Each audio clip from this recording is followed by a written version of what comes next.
Você confia nos números publicados nos balanços dos bancos? E se eu te dissesse que bilhões de reais foram registrados como ativos, mas simplesmente não existiam? No vídeo de hoje, vamos mostrar como 4 grandes auditorias deram aval a fraudes gigantescas nos balanços do Banco Master e da gestora de investimento REAG. Prepare-se para entender como essa blindagem falhou e, principalmente, quem pagou a conta. Vem comigo. O trabalho de uma auditoria independente é verificar se os números de um balanço correspondem à realidade. Não é difícil de entender. Uma empresa diz que tem 100 milhões de reais em caixa, o auditor confere se o dinheiro existe. A empresa diz que tem 50 milhões de reais em estoque, o auditor vai ao depósito e conta as caixas. A empresa diz que tem 19,5 bilhões de reais em cotas de fundos, o auditor deveria, no mínimo, verificar se esses fundos existem e se as cotas valem o que o balanço afirma. No caso do Banco Master, isso não aconteceu. A KPMG auditou o banco até dezembro de 2024 e concluiu o seguinte sobre as demonstrações financeiras: apresentam adequadamente, em todos os aspectos relevantes, a posição patrimonial e financeira do Banco Master. O parecer foi emitido sem ressalvas, mas listou os 19,5 bilhões de reais em cotas de fundos como um dos principais assuntos de auditoria, a categoria de maior risco. Alertou que esses ativos não são negociados ativamente e que sua precificação está sujeita a um nível mais elevado de incerteza. A PwC, PricewaterhouseCoopers, assumiu o trabalho em 2025. O balanço do primeiro semestre nunca foi publicado, a liquidação veio antes. PwC respondeu: por questões de confidencialidade e regras de sigilo profissional, a PwC não está autorizada a comentar temas relacionados aos nossos clientes. Meses depois, quando o Banco Central decretou a liquidação, descobriu-se que parte desses ativos era fictícia. Não se tratava de incerteza quanto ao preço, como as auditorias escreveram. Tratava-se de ativos que não existiam. Créditos inventados. Papéis fabricados. O Master inflava seu balanço com dinheiro imaginário e 2 das maiores auditorias do planeta assinaram embaixo. A função de uma auditoria independente não é copiar os números que o cliente fornece e decorá-los com linguagem técnica. É verificar. Confer. Testar. O objetivo declarado de qualquer auditoria, segundo as normas brasileiras e internacionais, é obter segurança razoável de que as demonstrações financeiras estão livres de distorção relevante, independentemente se causada por fraude ou erro. Para atingir esse objetivo, as normas de auditoria não apenas permitem como exigem que o auditor busque evidências de fontes independentes fora da entidade auditada. Confirmacos externas. Inspicos physicas. Consultas a terceiros. O auditor não pode se limitar a aceitar o que o cliente informa. Quando o Master declarou 19,5 bilhões de reais em cotas de fundos, as auditorias tinham a obrigação de fazer perguntas elementares. Esses fundos existem? Quem são os cotistas? Qual é o lastro? Os ativos subjacentes são reais? Há preço de mercado? Se não há, por quê? O modelo de avaliação interno é razoável?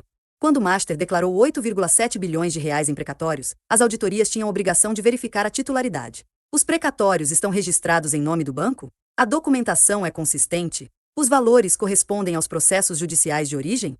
E quando o Master declarou carteiras de crédito consignado originárias da Tirreno à consultoria fantasma que fabricou 6,7 bilhões de reais em empréstimos fictícios, as auditorias tinham a obrigação de testar uma amostra. Bastava selecionar alguns CPFS e verificar se os tomadores haviam de fato recebido dinheiro. Com algum atraso, o Banco Central fez exatamente isso. Como mostrou a reportagem BC Desconhece Fábrica de Créditos Falsos no Sistema Financeiro, do Poder 360, publicada em 23 de dezembro de 2025. A autoridade monetária selecionou 30 CPFS aleatórios da carteira da Tirreno e ligou para os supostos tomadores. Resultado: nenhum dos 30 havia recebido qualquer valor. Todos os créditos eram falsos. Ou seja, 100% da amostra. Se o BC conseguiu descobrir a fraude com 30 telefonemas, por que as auditorias não descobriram? Em vez de verificar se os ativos existiam, KPMG e PwC limitaram-se a descrever o que o próprio banco informava e a alertar, em linguagem técnica, que havia incerteza. No balanço de dezembro de 2024, a KPMG incluiu os 19,5 bilhões de reais em fundos como principal assunto de auditoria e escreveu que os ativos estavam sujeitos a um nível mais elevado de incerteza. Sobre os 8,7 bilhões de reais em precatórios, alertou que a verificação de titularidade era complexa. Mas a conclusão do parecer foi inequívoca. Em nossa opinião, as demonstrações financeiras apresentam adequadamente, em todos os aspectos relevantes, a posição patrimonial e financeira do Banco Master. Parecer sem ressalvas. Balanço aprovado. No balanço de 2024, assinado em 1º de abril de 2025, a KPMG listou os 19,5 bilhões de reais em cotas de fundos como um dos principais assuntos de auditoria, a categoria de maior risco. Alertou que esses ativos não são negociados ativamente e que sua precificação está sujeita a um nível mais elevado de incerteza. Mas concluiu: parecer sem ressalvas. Balanço aprovado. A PwC assumiu a auditoria em 2025. O balanço do primeiro semestre nunca foi publicado, a liquidação veio antes. A diferença entre o que as auditorias escreveram e o que de fato ocorria é abissal. As auditorias falaram em incerteza de preço, como se o problema fosse apenas calibrar o valor de mercado. O problema real era que os ativos não existiam. Não havia preço a discutir porque não havia ativo a precificar. É como se um perito avaliasse um imóvel e dissesse: há incerteza quanto ao valor de mercado desta casa. E a casa, na verdade, fosse um terreno baldio. O que é uma auditoria? A auditoria independente existe para dar segurança a quem lê um balanço. Investidores, credores, reguladores e o público em geral confiam que, se uma das Big Four assinou o parecer, os números foram verificados. É por isso que empresas pagam milhões de reais por ano a essas firmas. No caso do Master, essa confiança foi traída. Quem comprou o CDBS do banco atraído por taxas de 140% do CDI, o dobro da média do mercado, fez isso acreditando que o balanço auditado refletia a realidade. Quem analisou a operação de compra pelo BRB presumiu que as demonstrações financeiras eram confiáveis. Afinal, tinham o selo de duas das maiores auditorias do mundo. O selo era oco. As auditorias não verificaram se os ativos existiam. Aceitaram os números do cliente, registraram incertezas em linguagem que só especialistas entendem e aprovaram balanços fraudulentos. A pergunta que ninguém quer responder é: qual é a diferença entre uma auditoria que não verifica e uma auditoria que não existe?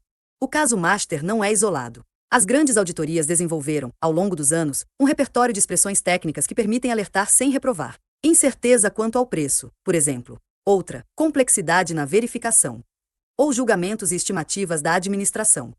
São frases que, lidas por especialistas, acendem alertas, mas que, na conclusão do parecer, não impedem a aprovação.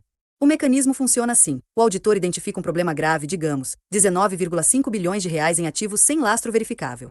Em vez de ressalvar o balanço, o que provocaria consequências imediatas para o cliente, o auditor descreve o problema em uma seção chamada Principais Assuntos de Auditoria ou em um parágrafo de ênfase. A linguagem é técnica. O tom é neutro. E a opinião final é, sem ressalvas. O resultado é um documento esquizofrênico. O corpo do relatório descreve problemas que, sozinhos, justificariam a rejeição do balanço. A conclusão diz que está tudo bem. No jargão do mercado, isso se chama cobrir o traseiro. O auditor deixa registrado que viu o problema para se defender depois. Mas não toma a decisão que o problema exigiria. O caso do Master é mais grave. Quando se fala em incerteza quanto ao preço, presume-se, no mínimo, que o ativo existe, só há dúvidas quanto ao seu valor. No Master, não há ginástica linguística que salve o traseiro, o ativo simplesmente não existia. O Brasil já viu esse filme antes. Em janeiro de 2023, a varejista Lojas Americanas revelou um rombo contábil de 20 bilhões de reais em operações de risco sacado que não apareciam no balanço. A mesma PwC era auditora. Durante anos, a firma assinou pareceres sem ressalvas enquanto a empresa maquiava suas dívidas. Quando o escândalo estourou, a PwC invocou o mesmo argumento que usa agora. A responsabilidade pelas demonstrações financeiras é da administração. A auditoria apenas verifica com base nas informações fornecidas. O argumento é falso. As normas de auditoria exigem que o auditor busque evidências de fontes independentes, não só aceite o que o cliente fornece. Se a auditoria só verifica o que o cliente mostra, não é auditoria. É carimbo decorativo. Uma formalidade cara que não protege ninguém. Reage Créditos de Carbono. O Banco Master não operava sozinho. Por trás do banco havia um ecossistema de fundos geridos pela Reag Gestora, liquidada pelo Banco Central em 2025, investigada por fraude financeira e lavagem de dinheiro na Operação Carbono Oculto. Por trás da Reag havia o mesmo padrão: auditorias de empresas renomadas chancelando ativos que não existiam. Desta vez, o ativo fictício eram créditos de carbono. Fundos administrados pela Reag registraram em seus balanços participações em duas empresas, Golden Green e Global Carbon, avaliadas em mais de 45,5 bilhões de reais. O lastro declarado: estoque de carbono em uma área na Amazônia. O problema: as terras não eram dos fundos. Eram da União, como revelou o jornal Folha de São Paulo. Os fundos registraram créditos de carbono de terras públicas federais sobre as quais não tinham nenhum direito. Não eram donos. Não eram arrendatários. Não tinham concessão. Era grilagem pura apropriação de patrimônio público para fabricar ativos privados. E os créditos de carbono não seguiam o processo de validação oficial do Verified Carbon Standard, ou seja, não eram créditos de carbono de verdade. Eram projeções técnicas de carbono em terras alheias, sem mercado, sem certificação e sem validade. Mesmo assim, 3 das maiores auditorias do mundo produziram laudos que validaram esses valores. A EY, Ernst Young, avaliou os ativos em 2020. A PwC reavaliou em 2022. A Crowe atualizou em 2024.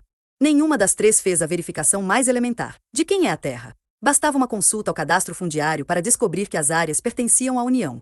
Nenhuma checou se os créditos de carbono tinham certificação válida. Nenhuma alertou que os fundos estavam registrando como ativos bilionários algo que não lhes pertencia. Os laudos simplesmente aceitaram as estimativas internas das empresas e carimbaram valores de 45,5 bilhões de reais em ativos que, na prática, eram ficção contábil sobre terras públicas.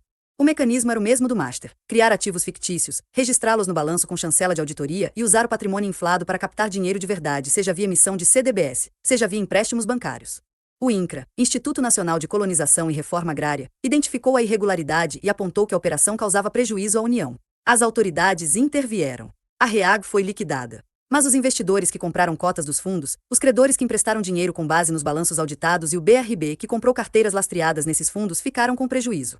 A lista de auditorias envolvidas na chancela de ativos falsos do ecossistema Master REAG inclui, portanto, 4 das maiores firmas do mundo: KPMG, PwC, Epsilon e Crowe. Todas produziram documentos que atribuíram valores bilionários a ativos inexistentes. Nenhuma verificou se o lastro era real. E quando o esquema desmoronou, todas invocaram sigilo ou simplesmente silenciaram.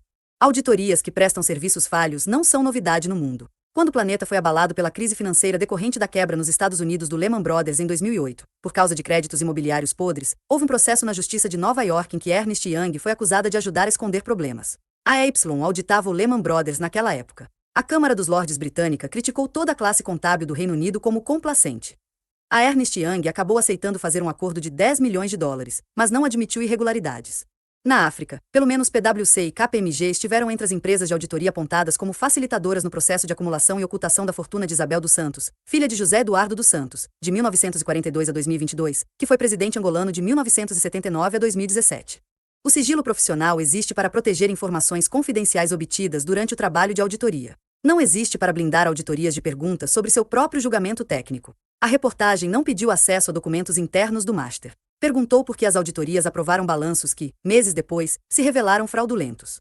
A resposta foi o silêncio. O mesmo silêncio que as auditorias mantiveram enquanto o Master fabricava ativos e inflava seu patrimônio. O silêncio que permitiu que investidores, credores e até um banco estatal fossem enganados por demonstrações financeiras carimbadas pelas maiores firmas do mundo. Conta do silêncio. Quem paga a conta do silêncio? Os cotistas do FGC, Fundo Garantidor de Créditos, que terão de cobrir os depósitos garantidos. Os investidores que compraram CDBS acima do limite do FGC e perderam tudo. Os cotistas dos fundos da REAG, que confiaram em balanços que registravam 45,5 bilhões de reais em créditos de carbono inexistentes. O BRB, que comprou 12,2 bilhões de reais em carteiras de crédito repletas de empréstimos fictícios e sinalizou que pode precisar de aporte de dinheiro público para cobrir o rombo. A própria União, prejudicada pela exploração ilegal de terras públicas na Amazônia. E, em última instância, o contribuinte brasileiro, que arca com o custo de liquidações, intervenções e eventuais socorros a bancos estatais. KPMG, PwC, Epsilon e Crowe continuam operando normalmente. Nenhuma das 4 firmas foi responsabilizada. Nenhuma enfrenta processo administrativo na CVM por ter aprovado balanços ou laudos com ativos falsos. O sistema de auditoria independente segue intacto, pronto para carimbar o próximo desastre. A pergunta final é simples: se as auditorias não verificam se os ativos existem, se aprovam balanços com dezenas de bilhões em números fictícios, se invocam sigilo quando questionadas e se não sofrem consequências quando a fraude é descoberta, para que servem? Incrível, não? Estes casos mostram que quando as auditorias deixam de investigar e apenas carimbam o que recebem, o sistema financeiro inteiro fica vulnerável. Investidores, bancos públicos e o próprio mercado foram enganados. E ninguém foi responsabilizado. Se você acha que transparência e fiscalização são essenciais, compartilhe esse vídeo. Vamos cobrar mais rigor e menos silêncio. Vamos discutir mais sobre o papel das auditorias. Compartilhe.